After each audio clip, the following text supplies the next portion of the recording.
ভিডিওটা টান দেবেন না, এই ভাইটার কথা শুনে যান কি বলে। এই ভাইটা শুনলে আপনিও অবাক হয়ে যাবেন। শ্রদ্ধা করি তোমার বাবাকে, আজও নিঃস্বার্থে পালন করি তার মৃত্যুবাসী। তুমি মরলে মিষ্টি বিলামও পাড়ায়, কারণ তোমার জন্য হাজারো মা সন্তান হারা একে দেব বাসায়। আর সামান্য মেট্রো রেলের জন্য তোমার চোখে পানি, এমন একটা মেট্রো রেল কেন, হাজারটা মেট্রো রেল ফিরিয়ে দেওয়ার শক্তি আমরা প্রবাসীরা রাখি। যদি তুমি ফিরিয়ে দিতে পারো রাজপথে শহীদ হওয়া ভাই বোনদের পরিবারের মুখে হাসি। জানি পারবা না, কসম বিল্লাহ আজ থেকে ঘৃণা করি তোমার নোংরা রাজনীতি।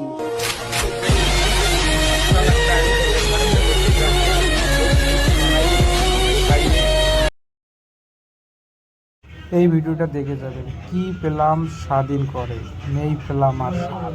পুরো ভিডিওটা দেখবেন দোস্ত। কি আর পেলাম স্বাধীন করে, নেই স্বাধীনের স্বাদ। সব জায়গাতে রাখা আছে গরিব মারার ফাঁদ।